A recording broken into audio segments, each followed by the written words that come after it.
So we are going to start. Today's Daf Yomi is Chaf Gimel 23, and we're going to start in the bottom of 22b. And at the end of the Daf, I'll give the schedule for the next couple of days so people will hear the schedule because we'll be on travel. So you'll see the schedule. So the Gemara says in the bottom of 22b, Tana Rabbanan, let's say two witnesses say, Shnayim Omrim, two witnesses say, Niskacha, that the woman was married. She was already betrothed. Mishnayim Omrim, one is gotcha, and two witnesses say, no, she wasn't. She was never betrothed.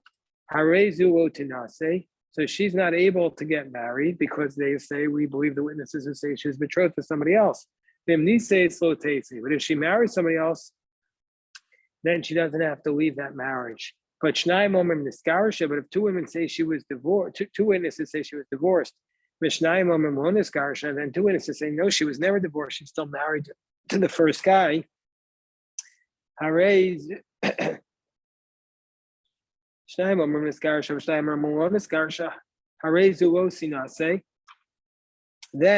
this woman is not able to get married because we're going to say maybe she's still married to the first person.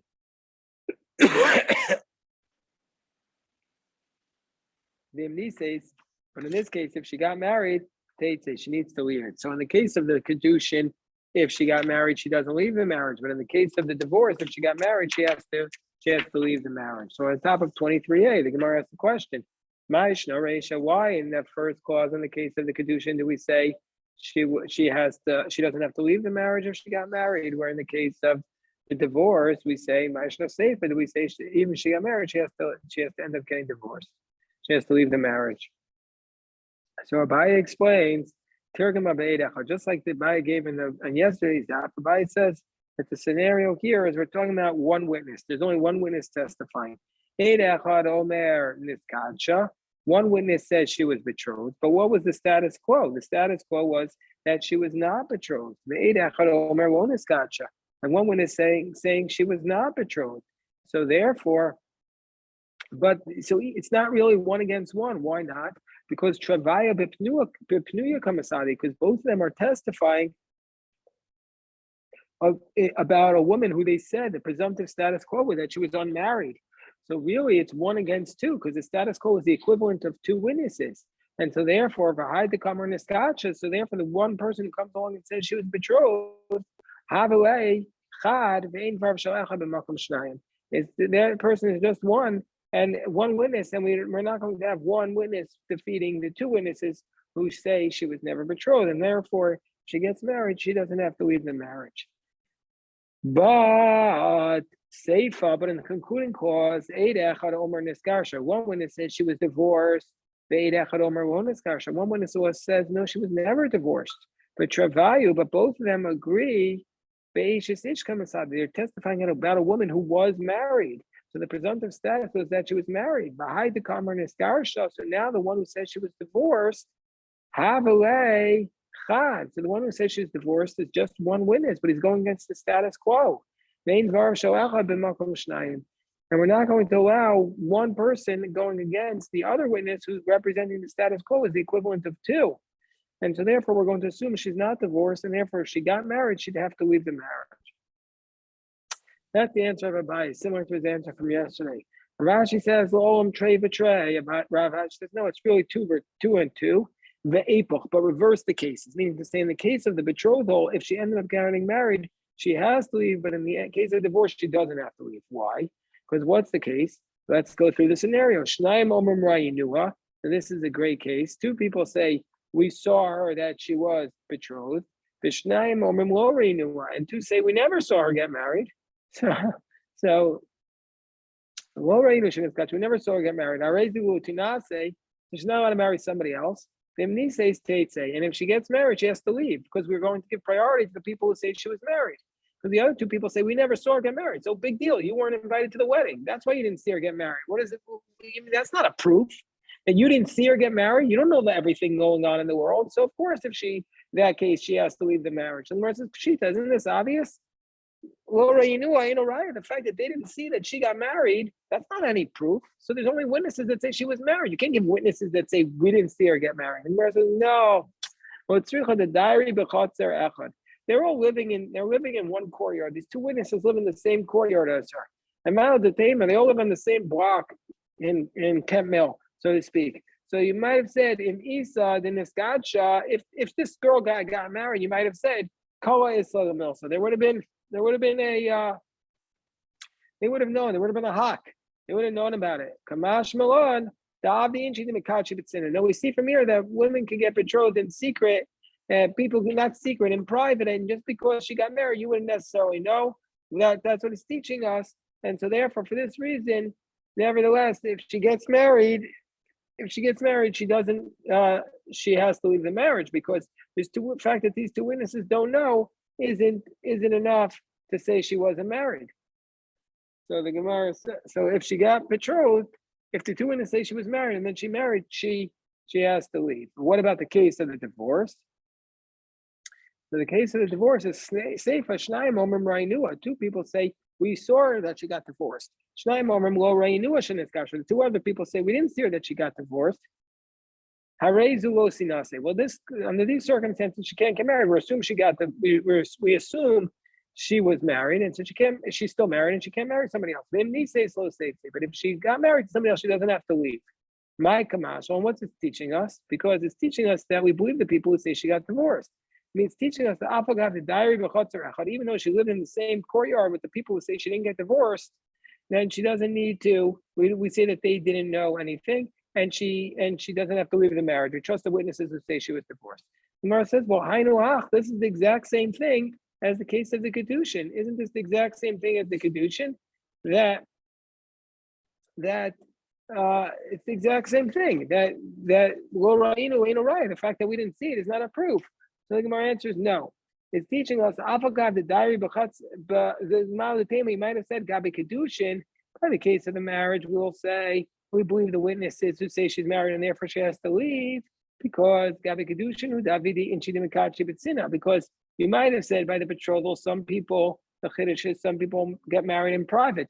Gabi Gerushin, but by a case of a divorce, Emisa the Igrisha, if she really got divorced, Kala Islay, everybody would have known about it. Kala Islay, everybody would have known about it. And so therefore, if two witnesses say she wasn't divorced, she'd have to leave the marriage. Kamash Mon, Davidi, Inchi, the Mikachi, the Garsha B'tzina. No, say the same thing, just like she get betrothed in private or secret or modestly without anybody knowing. So too, she can get divorced in that manner. And so for this reason, if two witnesses say we didn't see her get divorced, that's not enough to force her to leave the marriage. If there are two witnesses say we know for sure she got divorced. And then it says, and it said in our Mishnah, Imi Shani says, if after she got married, go away, then the witnesses came and said, actually, remember there were two cases in our Mishnah from yesterday. The first case was, she said she was married and then divorced. And then we believe her that she was divorced because she's the one who said she was married. But if witnesses came and said she was married, then we don't believe her that she says there's divorce. Then there's the second case. The second case of the Mishnah was she says she was captured, but she wasn't assaulted. So we believe her. But then if the witnesses came and said she was captured, then we no longer believe her that when she said she wasn't assaulted. But then the last clause of the Mishnah says, if after she was married, the witnesses came, then she doesn't have to leave the marriage. If after she was married, the witnesses came, she doesn't have to leave the marriage. So Rabbi Oshaya, Masni La Reish, Rabbi Oshaya says this applies to the first clause, i.e. the clause that says that she's referring to marriage, that she wasn't married, that she was married, but she was divorced. And so then she's allowed to remarry. But if then the witnesses came and say she was married, she can't remarry. But if they came after she was married, she doesn't have to leave the marriage. That's what Rav Oshia learns about. Whereas Rav Barav and Masni La Seifa, he learns about the case where she said she was captured. Rav Oshia learns about the Reisha Kosh Kena Seifa. For sure, he's going to apply this to the case of the captive woman. The B'shvuya, because by a captive woman, the rabbis are more lenient because it's just a concern in general. It's not a real law. It's just a concern that we have. Uman Damasni La Seifa, and the one who learns it only about the captured woman, that says that if she got married, she doesn't have to leave. But he would say that on the first clause where she said she was married and then she got divorced, then somebody else comes along. If she got married under those circumstances and then the witnesses came, she would still have to get divorced. So the Gemara says, let's say that they're arguing, the Rabbi Oshaya and Rabbi Barav are arguing about the position of Rav Hamnuna, the man, the mas, Nila Reisha, Rav Oshai learns about the first clause about the marriage. Maybe it's like the Rav Hamnuna. Maybe he agrees with the statement of Rav Hamnuna. What is Rav Hamnuna's statement? Rav Hamnuna says that we had this on yesterday's daf, that a woman who says to her husband, you divorce me, is believed, because a woman would never be so chutzpahdik as to say to her husband, you divorce me, when she was never actually divorced. So therefore, the Rav Oshai says refers to the first clause because she said she was divorced. So she wouldn't say she was divorced unless she was really divorced. Amad Masnile Seifa, but the one who learns on the only about the case of the capture woman, Leisley the Rav Hamnuna, must not hold like Rav Hamnuna, because he's saying it only applies to a captive woman, not to a case of divorce. He says, no, the Koyama is the Rav Hamnuna. Everybody says we follow the position of Rav Hamnuna. This is what we're arguing about. The Mar Savar, Kitmar de Rav Hamnuna Befanav. One says, no, when does Rav Hamnuna say it's din, his law, that the case is that a woman would never say she was divorced if she wasn't, only if the husband is present. Aval Shalom. So Aval Shalom Befanav Mi'iza, but if she's not in his presence, she'd be able to, courageous enough to say it. Umar Savar Shalom Befanav Nami Ein Mi'iza. And the other one says no, that even when she's not in his presence, she's still going to be afraid to claim she's divorced when she was never actually divorced. So they both hold from Rav Hamnuna. It's just a question of how they apply Rav Hamnuna's law. Do they say it even applies when she's not in his presence? Rav Oshaya says it does, and Rav Bar Ovid says it doesn't. Says the Gemara, if the witnesses came after she was married, then she has to get divorced. And then she does not get divorced. So Amar Avodah Shmuel, the father of Shmuel said, "Lo nises." When it says if after she was married the witnesses came, it doesn't mean nises mamish. Doesn't mean she was actually married. And it means kiven she tiruo inase. Once the court ruled that she's allowed to marry, then she doesn't. Then she's allowed to get married. Then even though she didn't get married, she could stay married. Mar says, "Volo say katani," but it actually says she does not leave. That means she doesn't go out from her marriage. Gemara says, no, it means, once she gets the permissive court from the ruling, the permissive ruling from the court, we're not going to turn back the clock. Once the court issues a ruling, it's over. It's over. It's enough. So the rabbi said in the Braisa, Amra Nishbeiti, let's say she says, I was captured with Tahorani, and I was not assaulted, the Ishli Adim, and there are witnesses, Shetahorani, and there are witnesses that say that I was never assaulted. Ein omrim. We don't say namtin yavo edim. We don't say let's wait until other witnesses, we don't say let's wait until the witnesses come.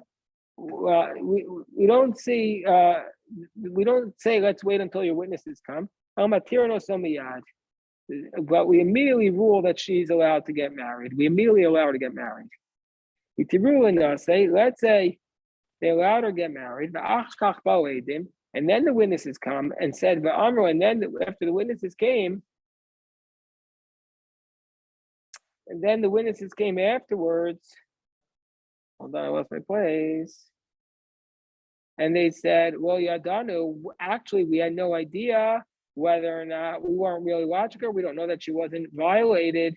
Then under those circumstances, Arezu lo say, she's allowed to remain with her marriage. She doesn't leave her permissive ruling. She can stay with the Kohen. Vimbo ede tuma, but if let's say witnesses come and say, actually, no, for sure she was defiled. But let's say witnesses say that she was actually defiled. And even if she has many children, she has to leave it. So again, if she said, I have witnesses, we allow her to remarry, and then the witnesses show up and say, we don't know. So that's like the case in the Mishnah. If witnesses came, she doesn't leave, like Shmuel's father was saying, she doesn't leave the first permission. But if the witnesses came and say she was defiled, then even if she has many children from the Kohen, she has to leave the marriage. If she didn't have witnesses, she couldn't. If she didn't have witnesses, if she didn't have witnesses, but she said she had witnesses, and the witnesses showed up, she's allowed to remain with her first permissive ruling. What's the case if she doesn't say she has witnesses? If she doesn't say she has witnesses, well, then it's still the Pesha Asr or Pesha Hitir. She's the one who says, yeah, presumably. It doesn't exactly specify it. So then the Talmud says, Why does she have to leave? Why does she have to leave? because then she's saying they've proven that she was Yeah, but she already has kids. with the Kohen. She's not allowed to remain with the Kohen because she was assaulted. Isn't the Kohen already disqualified once? So she is asking a very good question. Isn't the Kohen already disqualified? Well, the point is every time he's with her is a sin. Every time he's with her is a sin. So the Gemara asks, Hani Shvuya, so the Gemara tells the story. Hani de Shvuya, so the Asiya when Nardai. So there were these captive women who came up to Nardai.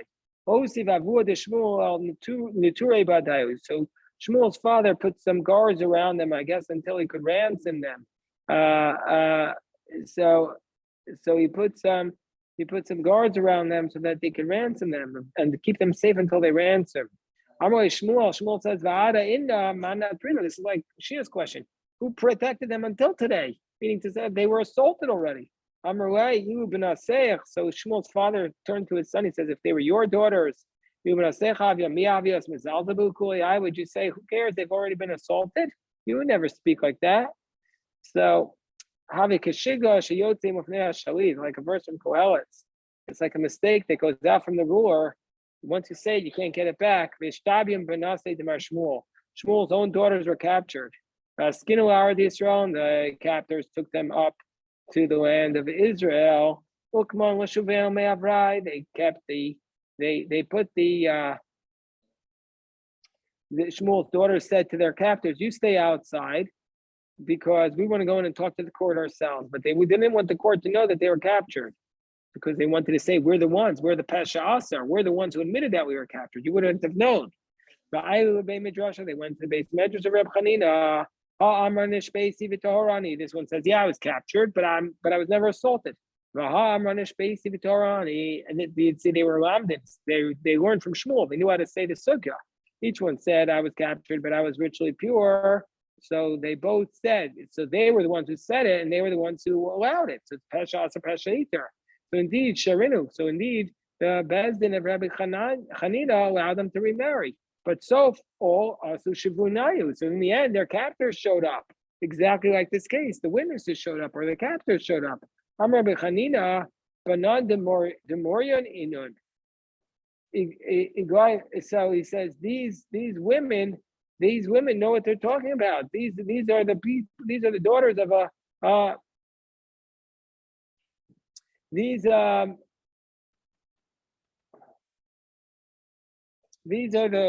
the daughters of a great man. They knew the halacha. They knew how to manipulate the facts or manipulate the law. So they got a good ruling that they would allow them to marry a Kohen. And then indeed, Iglai Milsa, the Bante de Mar Shmuel, it was revealed that they were the daughters of Shmuel. So Amalei Rabbi Chanina or Rav Shimon bar Abba. So Rabbi Chanina said to Rav Shimon bar Abba, who was a Kohen, go marry your relatives. Marry one of them because they're your relatives, and prove that they are allowed to marry a Kohen. Amalei Rabbi Chanina. So Rabbi Shimon bar Abba says to Rabbi Chanina, Vayika Eidim in Medina Sayam. But there are witnesses who are going to come and say that they were captured. So it's going to come out that they were captured. So Rav Chanina says, but Hashtamias Leis nu Kaman. But right now, there's no witnesses. There's no witnesses. Eidim Bitzad Sasam V'Teyasa. Are you going to prohibit them because there are witnesses in the north? That's not enough. That's not enough. And don't worry about it. Time of the law also. So what's the reason? What's the reason why they said that you can marry them because the witnesses didn't come? Does this contradict what Shmuel's father said? Also Adam Mistura. But if the witnesses had come, even if they didn't know anything, they would have been prohibited. And V'amravu the Shmuel Kivin Sheitura Inasei Avapishaloon. He says, didn't Shmuel say once they're allowed to marry, even though they didn't get married, they have their initial ruling? And here we say it's only because the witnesses didn't come. And Rav Ashi. No, he said there are witnesses who are going to say they were defiled. That's what they were going to say. He had heard a rumor that there were witnesses that they were defiled. So that's why they wouldn't have been able to. So even though there were going to be witnesses, if they were defiled, he still allowed them to remarry. It's a very permissive ruling. Do you have a question, Jeff? I did this question I had this morning. Yeah, so I asked them, but they didn't give me an answer. So now What's wrong with Shmuel's?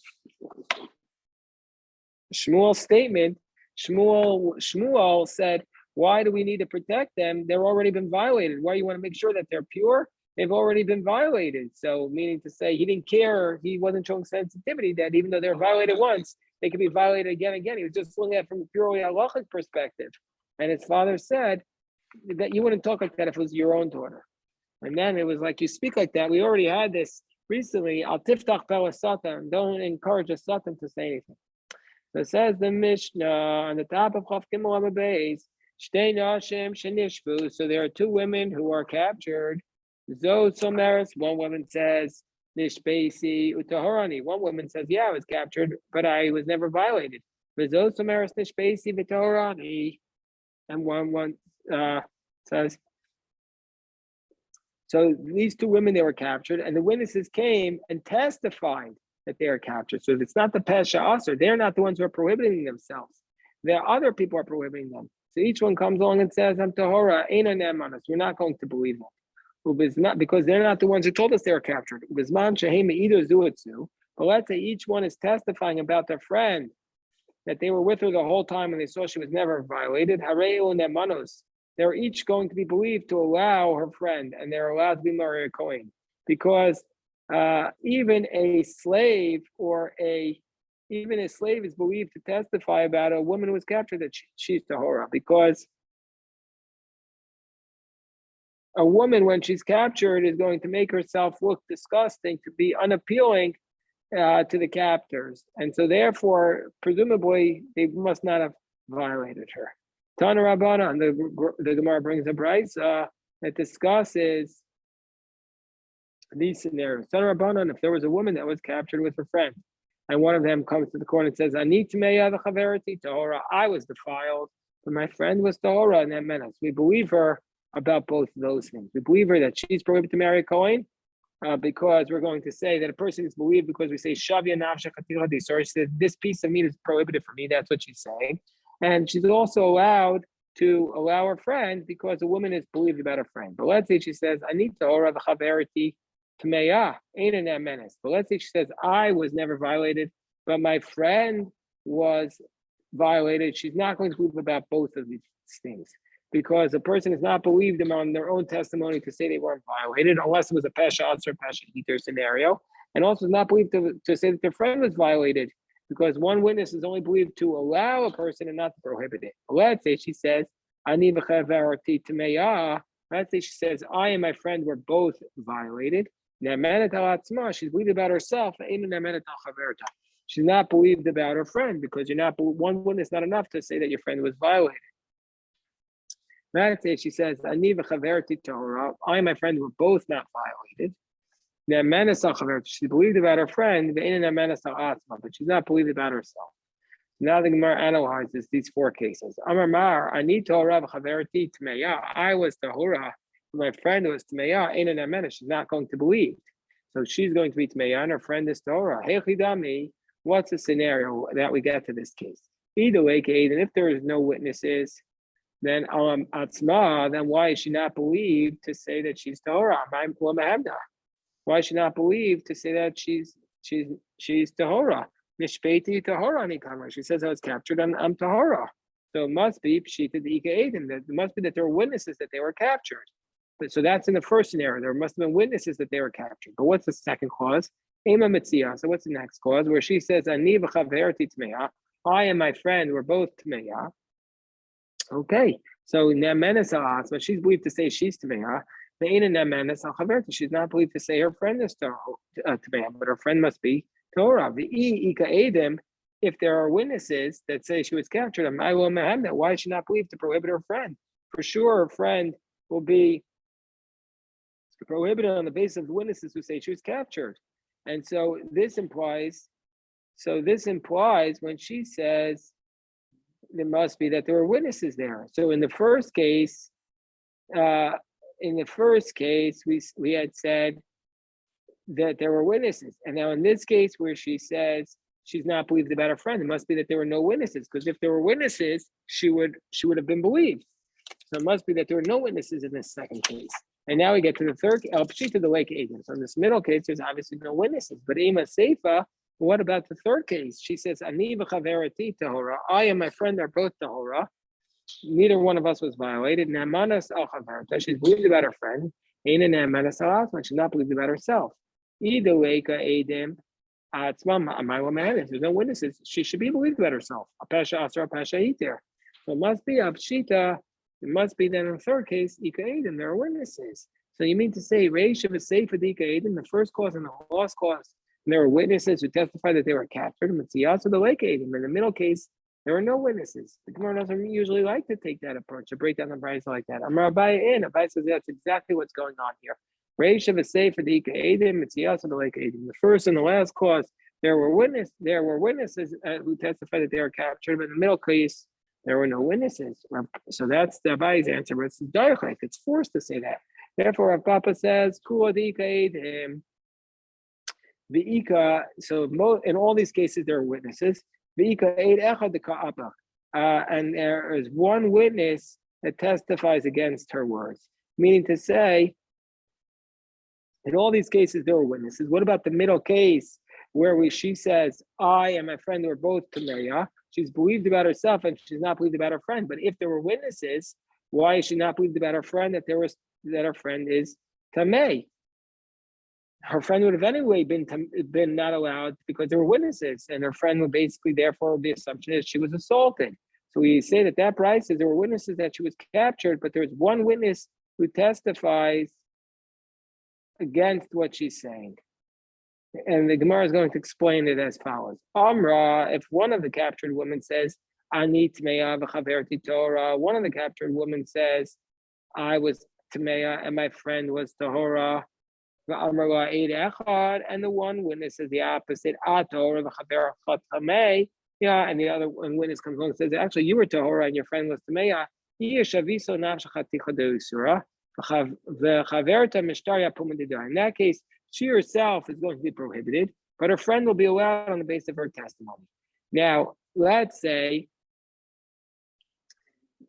Ani Torah v'chaverta tamei. Let's say she says, I am Torah, but my friend is tamei. And then one witness comes along and says, tameya v'chavercha tahora. You're actually tameya, and your friend is tahora. We say that, or given the ika edim. Since in this case where she says, I am Torah, my friend is tameya, and one witness comes along and says, you're Tamei, and your friend is Tahora, about her, she herself, given the Ika Edim Lav Kok Mine. We don't care what she says. But Chaverta Mishtaria Pumadei. But her friend is going to be allowed on the basis of the one witness who says she was Tahora. Even though this case, it seems to cut against what we said before. You would expect the person says, I saw you violated, overrides a person who says, I never saw you violated. But anyway, the third case, the middle case, Ani v'chaverati Tamei. She says, I and my colleague are Tamei. And one witness says, you and your colleague are Tahora, that's the case. So we're going to send in that case, or she's going to be prohibited because she said she's prohibited. And her friend is going to be allowed on the basis of one witness. So the Gemara says, well, this is the exact same case as the first cause. Why do we keep repeating it? So the Gemara explains. You might have said, you might have said that these two, that you might have said that both of them are Tahoros. And that what she said, I and my friend were both Tameos, because Tamos Navshim pushed him Hidika because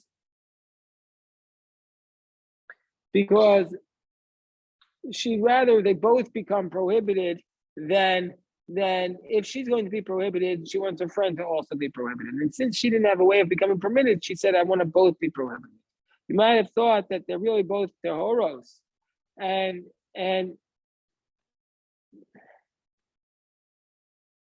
so that therefore she says we're both Tamei. You might have thought they're really both Tehoros. We don't say that. Kamashmal, we don't say that. So let's say she says, Ani v'chaverti Tahora. Let's say she says, I'm a friend of Torah. And says you and your friend are both Tamei. She, we don't care because they're witnesses, she's Tameya. The chaverta mishtaya pumadida, and her friend will be allowed on the basis of her testimony. Gemara asks the same question. Hasu amale. Why do we need this? I don't raise the ratio. This is actually the very first case of our brisa. Gemara said, no. Mal the David might have said kimahemda. When is the woman believed to allow her friend? The malkum the palsa nafsha. When she says she herself is tamei. But of a malkum to machshar nafsha, where she says, oh yeah, we're both okay. Maybe we're not going to believe her. The Mashmalan know that she's believed to allow her friend, even in a case where she says she herself is Torah, but she's not believed about herself. All right, just give me 1 second. I want to just say this.